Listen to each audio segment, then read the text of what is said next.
Good evening, everybody, and welcome to our Wednesday night Bible study for Gipps Church of Christ, and for all those who are joining in. Don't adjust your sets, as the old saying goes. Daniel Smith and Hannah are taking a well-earned break, so I'll be presenting the lessons for this Wednesday and next Wednesday evening. We're not going to continue on with the studies that Daniel has been doing. We'll just park those to one side for now, and we'll be just doing a standalone two-part lesson. So we'll definitely be resuming those studies of the ancient cities of the Bible once Daniel returns. I'm ably assisted, I'm just the talking head tonight, ably assisted by AJ today. I'm trusting that it's all working fine and that everything is coming through. I'm getting a nod, so he already knows a lot more about this stuff than I do. So, and also I think it's really wonderful that he and his mum are here, giving up their time to work and to contribute in this way. So I'm going to give many thanks to AJ. Also, I'm quite convinced that he'll be the next tech billionaire, and I think it's a really good idea to be on the right side of tech billionaires. So all my praises to AJ, nice and early, and I might get onto his yacht one day. So tonight we're leaving the ancient cities and coming all the way forward to the 21st century, to 2020, and to just about a week ago, and to the very much more modern city of New York, and in particular we're coming to the US Open.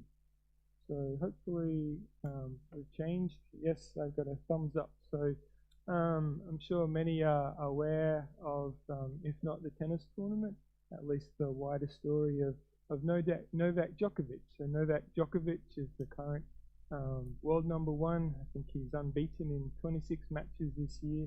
Certainly one of the three best players of the contemporary era in tennis, alongside Rafael Nadal and Roger Federer, of course. And Federer and Nadal weren't at the US Open this year for COVID and health reasons, and so Djokovic was a very short price favourite to win this tournament.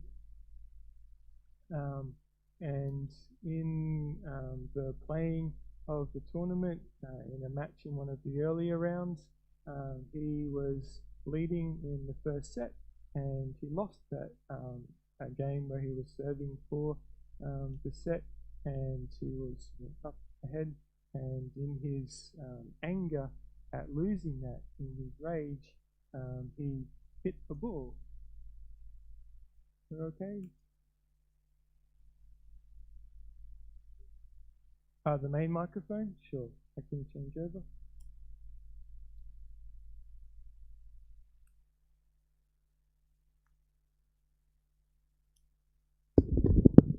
We're just changing over to the main microphone.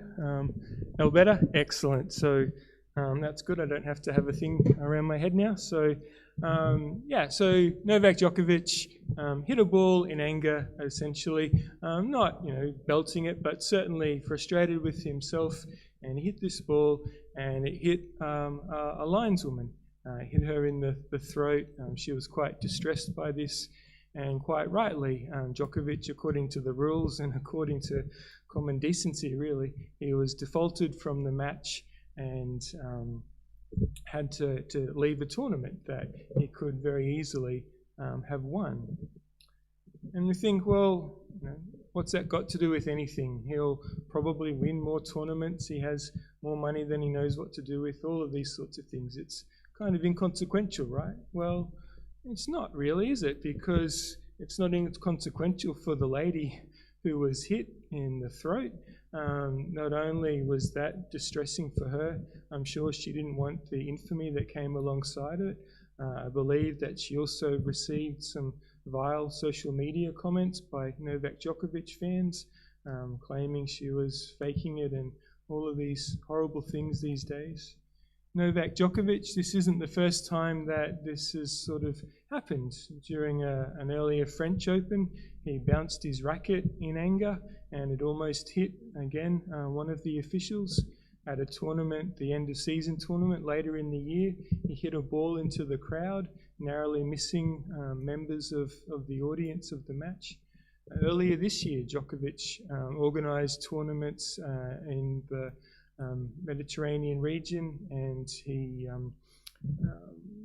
lots of people got COVID-19 illness from attending these tournaments.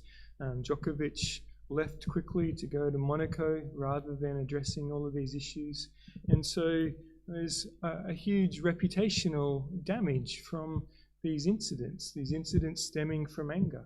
Not only this, but he lost a tournament, one of the Grand Slams. He's still behind Rafael Nadal. He's still behind Roger Federer. And so they're competing historically, not just in each tournament, but to see who finishes their careers with the most number of wins. And who knows how much tennis resumes in the next few years. Who knows how many more opportunities he has to win. So this one moment of anger ripples out and has consequences for his reputation, has consequences for other people. But it's just him, right?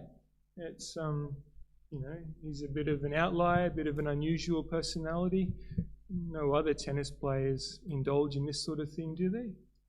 Well, of course, we have Australia's own, when we claim him, Nick Kyrgios. One of the best tournaments or matches that I've seen, and I've seen quite a lot of tennis matches in my life, was Nick Kyrgios playing Roger Federer in the final of the Miami Open. And he was concentrating, it was a final, full house, all of these sorts of things. The audience was against him and for Roger Federer, as they usually are. But Kyrgios played to the very best of his abilities. He lost in 2 tie-break sets, hit many breathtaking winners, really a fantastic tournament, represented himself well. But not many people know about that match, do they?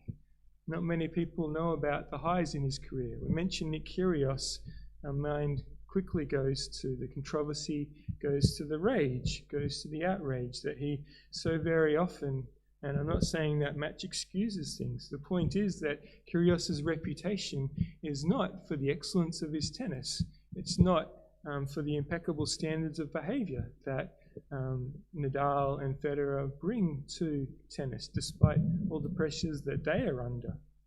And so Kyrgios is known for his rage, his outrage at the umpires, at his own support members, at his fans, at the fans in the stadium, all of these sorts of things.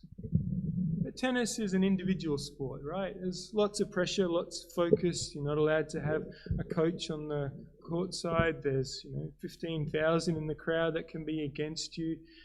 You're always prone to errors every point. There's the net in the road, there's the lines to be missed. There's a lot of micro moments that can build up. It's not the same in other sports, is it? In team sports where there's very different dynamics at play. Well, actually, of course, David Warner is famous for playing cricket, but equally famous, and again, his reputation and reputational damage for cheating specifically in South Africa, for organising with a teammate to alter the conditions of the ball illegally and trying to gain an advantage in the match. And we think, well, again, it's only cricket, isn't it? No one cares about cricket apart from a few tragics, and he was just doing that to win the match. Isn't that what you do? Well, it's not just winning. Earlier in that match and in a previous match in the series, South African players, in particular their wicketkeeper, had been engaging in banter, in aggressive language and talk, and Warner is equally guilty of such things. But they'd also made insults about his wife and his family. And perhaps understandably, perhaps one should be keeping one's cool a bit more, Warner was outraged by these things. And so the consequences of that wasn't just kept in that moment, but that led on to these other actions, leading up to the cheating, to his suspension, to his humiliation in a very public fashion. Likewise, if we look at Lance Armstrong, we know as, again, initially a great cyclist, but ultimately a great cheater, and his reputation completely ruined by the systemic way in which he tried to cheat, in particular the Tour de France and the sport of professional cycling. And again, we think, well, everyone was doing it. He was just trying to get an edge. He was just, the best at winning by cheating compared to all of his contemporaries. Again, dig a little deeper, go down, drill, and we can see that in the early years when Lance Armstrong first came across to Europe to compete as a cyclist, cycling is a very European sport, and it's a very cliquey sport. It's a sport in which it is hard to break in, and if you're an outsider, not so much these days where it's a lot more international, but in those early 90s years, Armstrong was very much an outsider, very much kept at arm's length. And being the very strong-minded Texan that he was, he did not take kindly to this.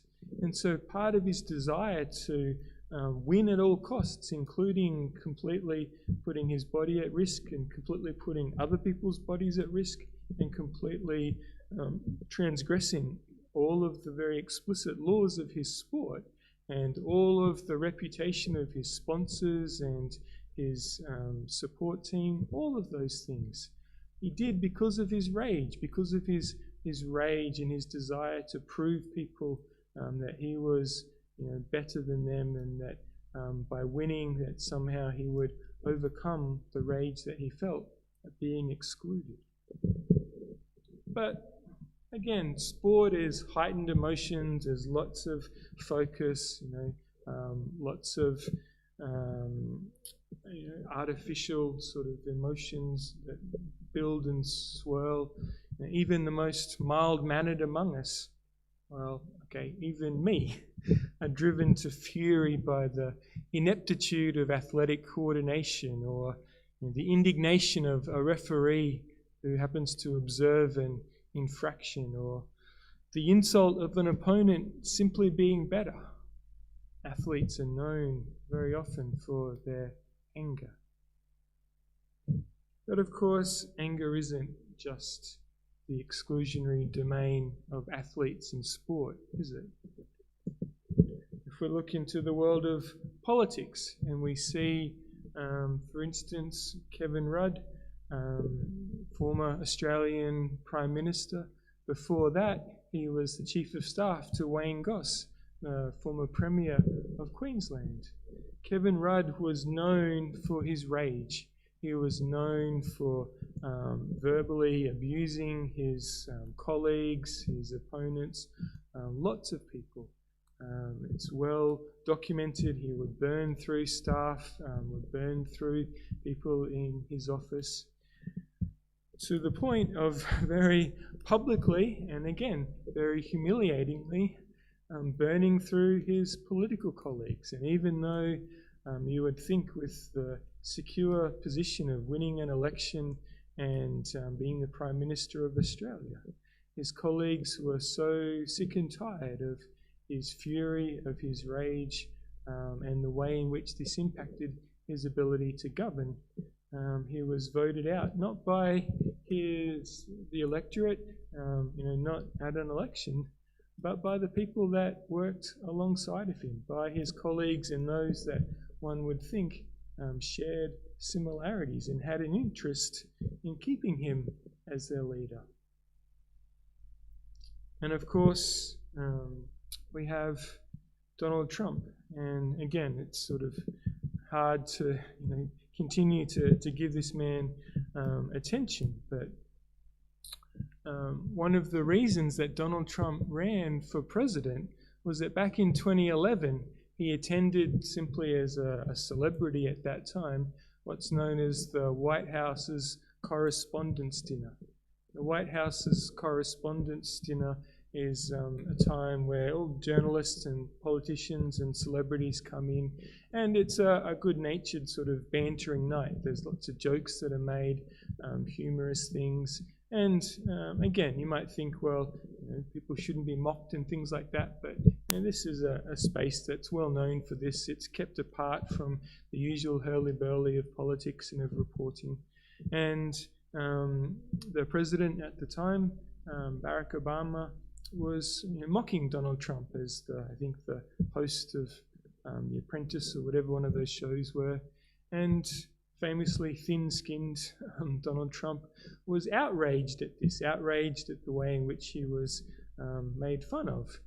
Even though Obama himself was made fun of that night, others as well, because of this. And that was one of the driving factors, that rage at being mocked on this occasion, even though he has much that is, really does transgress in terms of his behavior and in terms of his history. And so that outrage impelled him to run for the president, and also carried with him into his running for the president and into his presidency.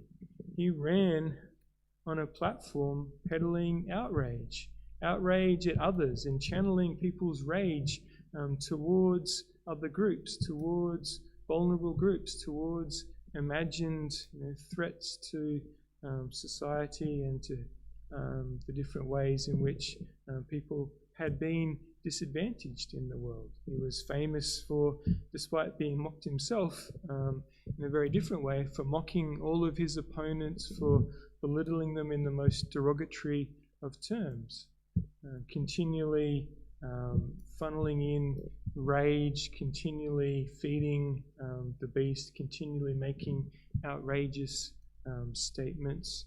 And here we are, influenced and divided by this rage that has been poured into our societies. The fact is that outrage is consequential. Outrage matters. Anger matters.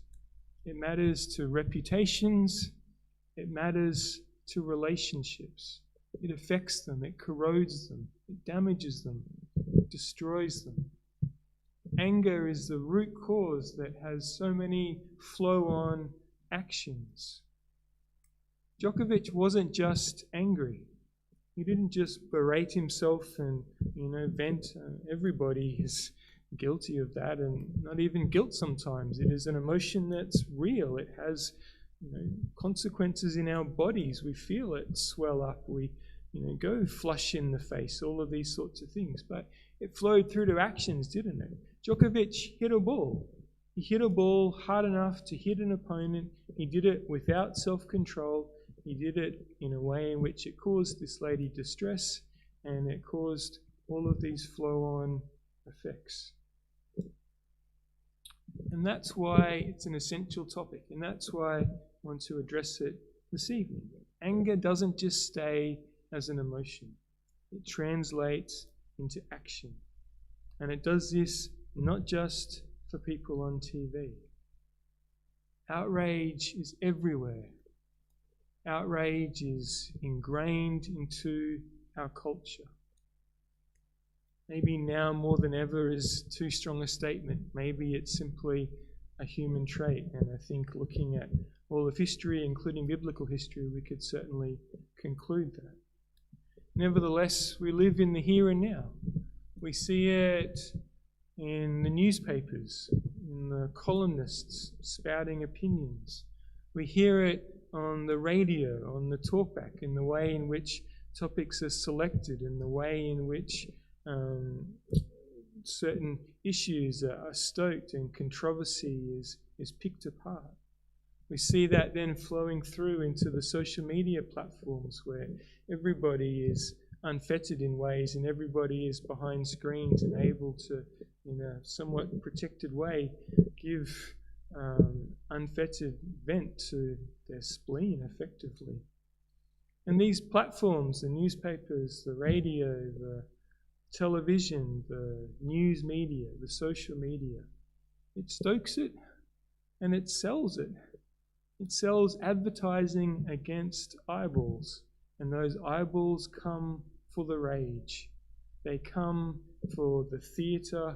They come for their emotions to be stoked, to be, anger is so easily whipped up. It's so easily inculcated in people. Anger sells. Outrage sells. You don't sell newspapers by giving a nuanced, complex, truthful debate. I know this. I know this because nuance and difficulty and complexity tends to be more the domain of things like academic journals. In healthcare, there's a particular publication called Cochrane Reviews. And Cochrane Reviews go and they look at a broad range of studies on a particular topic, and they try to draw conclusions in a systematic way. And very, very often, those systematic reviews conclude more studies are needed, more work is required, more evidence needs to be generated. We're not sure. This drug works with these people, but it has these side effects, or it may be working, or there may be other effects. All of these sorts of things. Reality is messy. Reality isn't a simple conclusion. And that doesn't attract people. That doesn't whip up the emotions in the same way that simplistic outrage does. And so meanwhile, academic journals cost many thousands of dollars, but social media is free. The more eyeballs it gets, the more people it can whip up, the better off the platforms. The better off our community, our society. We see outrage coming out from not only the newspapers, the radio waves, the social media screens. We see it coming through into all aspects of our lives, don't we? We see it in our street intersections. I still remember standing at a pedestrian crossing, or the lights. I think it was the corner of Charlotte and Albert Street in Brisbane. Someone will tell me if they don't intersect. I think the women and the men's streets intersect. Anyway, it was an intersection in inner Brisbane. And I saw a car, a driver at the lights. He put his handbrake on, opened his door, walked around behind him to the bus and to the bus driver. He opened the window of the bus and he punched the bus driver. And then he went back into his car and waited for the lights to change. I just utterly gobsmacked. I'm sure they did not know each other. I'm sure they weren't brothers having a tiff. This rage that comes because someone parked too close, someone didn't indicate, whatever it might be. This rage that we see in workplaces, among colleagues, among rivalries in companies or departments or bosses and employees, all sorts of things. We see this outrage, this anger, and its consequences in homes. These on the screen here, hopefully we can see some domestic violence statistics. And again, I'm not trying to just glibly mention these things. These are really complicated and heart-rending issues and take a lot to work through. But as well as the statistics there, the statistic that got me, and these are from the Australian Institute of Health and Welfare, these are very carefully recorded statistics. They're probably, if anything, an underrepresentation. No doubt there are more numbers that don't make it to emergencies, to police, to all sorts of things. But from what we know, one woman is killed every 9 days, and one man is killed every 29 days by a partner. One woman killed every 9 days, and one man every 29 days by a partner. It's not a balaclava wearing hoodlum who is breaking in off the street. This isn't war. This isn't terrorism, although it's terrifying. These are partners. partners who are angry, partners who are outraged, partners whose anger and outrage turn into actions, and those actions into consequences. Outrage is everywhere. Outrage is a part of our society. And outrage is consequential. Ultimately, outrage is selfish. I think it's one of the most complete expressions of selfishness. The expression of my feelings, my rage, everything that's welling up inside of me matters more. And it matters more than the consequences that it imposes on other people. Ultimately, outrage, anger, is ungodly. God knows what this does. God has warned us. God has told us about this. This is not some nice little niche topic that is good for one Wednesday night and then we'll put it aside. Let's look at what the Bible says on this topic. Galatians 5:20 says that outbursts of anger are the work of the flesh. I don't have to do much biblical scholarship to know works of the flesh are bad. Works of the flesh are not good. They're not of the Spirit, they're not of God. They work counter to that. They are damaging, they are sinful. They are alongside a whole bunch of other things that are similarly condemned by Christians, by all of those who strive to live a righteous life. Anger, and outbursts of anger, is part of that cache of behaviours. Proverbs has a lot to say about anger, and rightly so, because Proverbs has a lot to say about human behaviour and a lot to say about the foolishness of me. Proverbs, I won't read all of the individual verses there, you can see them, but proverbial writers says, again, fonts of wisdom telling us how best to live our life. It says, a quick-tempered man acts foolishly. He who is quick-tempered exacts folly. A man of great anger shall bear the penalty. If only Novak Djokovic had read these before he went to New York. A harsh word stirs up anger. A hot-tempered man stirs up strife. Have our political leaders ever come across these verses? We're told, do not associate with the man given to anger, or go with the hot-tempered man, lest you learn his ways and find a snare for yourself. Proverbs 29:22 says, an angry man stirs up strife, and a hot-tempered man abounds in transgression. Psalm 37 and verse 8 says simply, cease from anger, forsake wrath. Can God be any clearer? He's equally emphasizing this in the New Testament.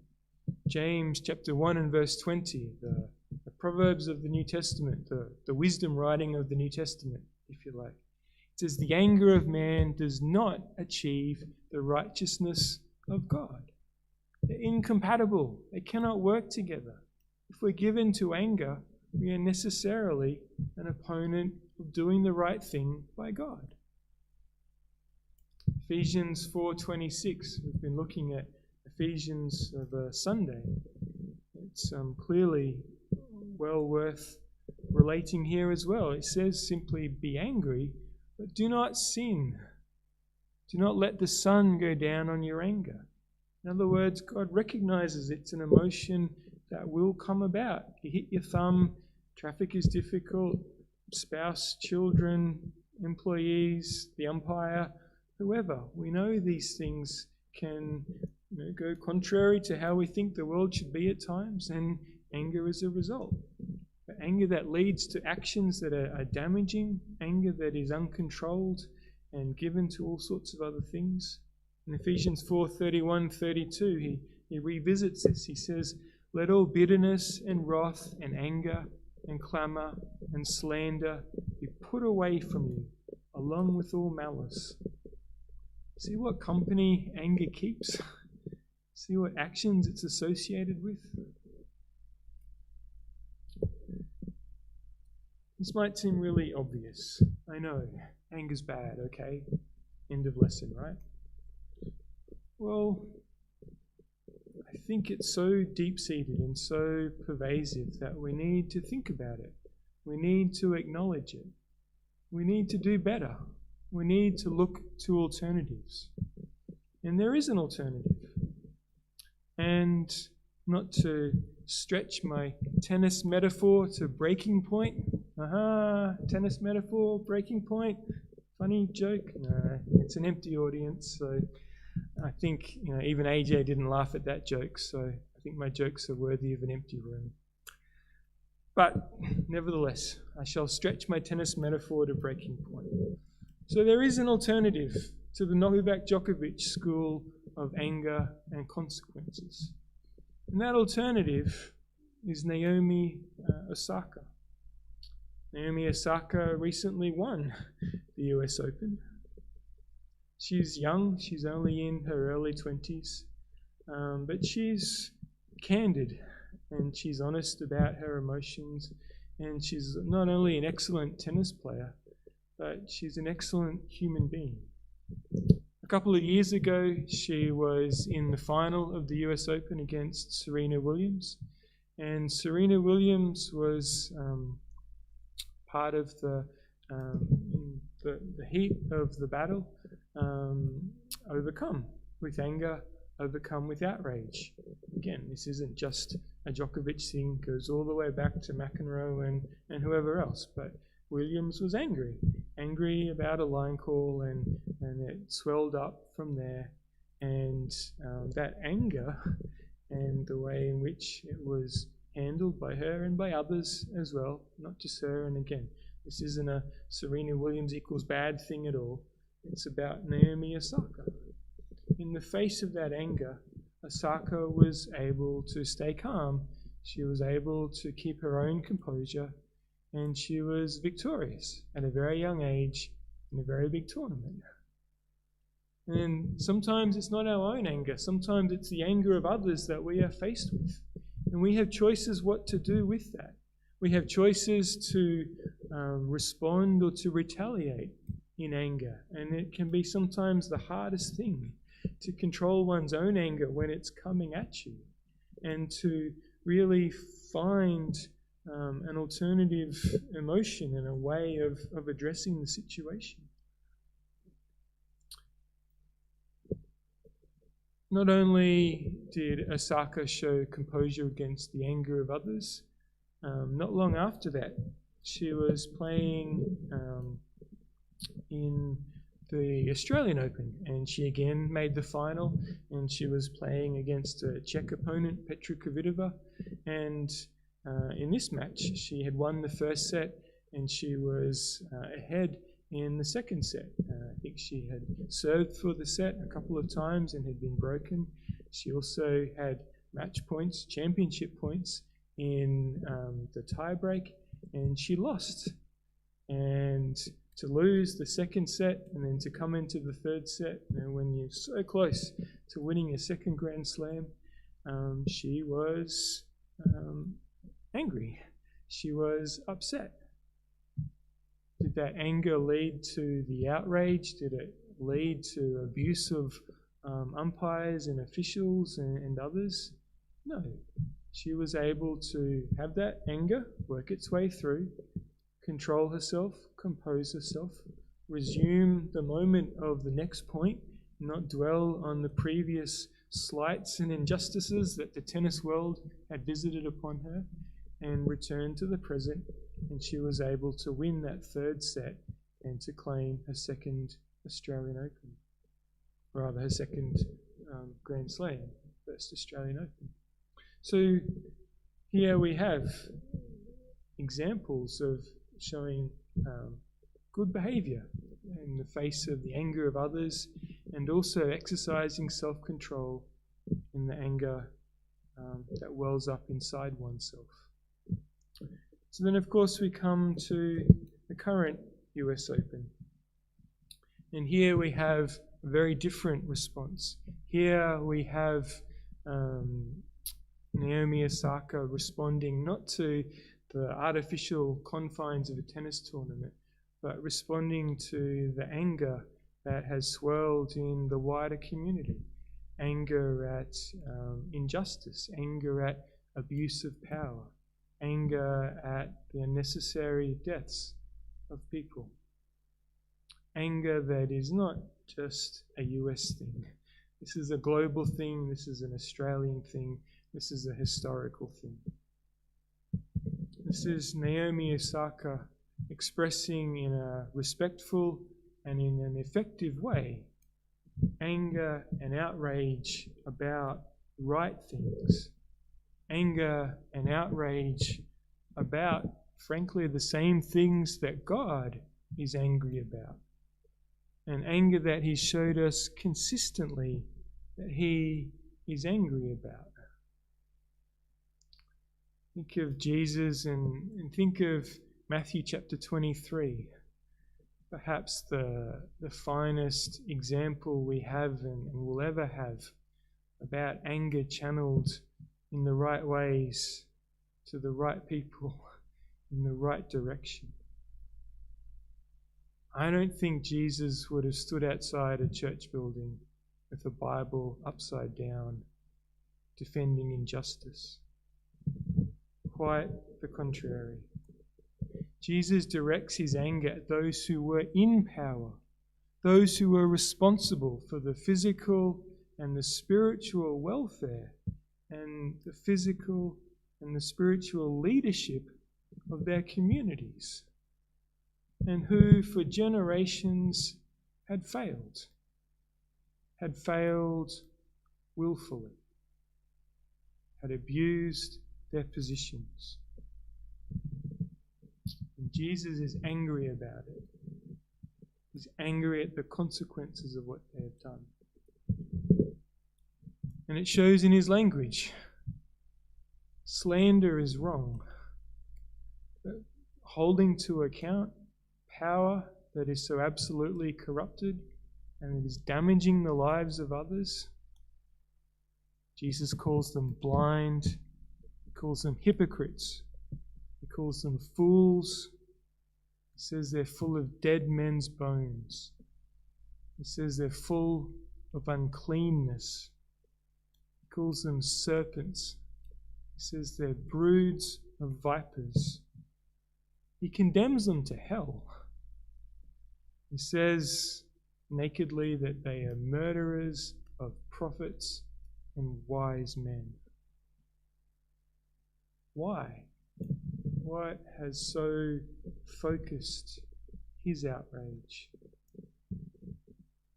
He's focused on people who are in positions of responsibility and influence and authority, and who for generations have abused that.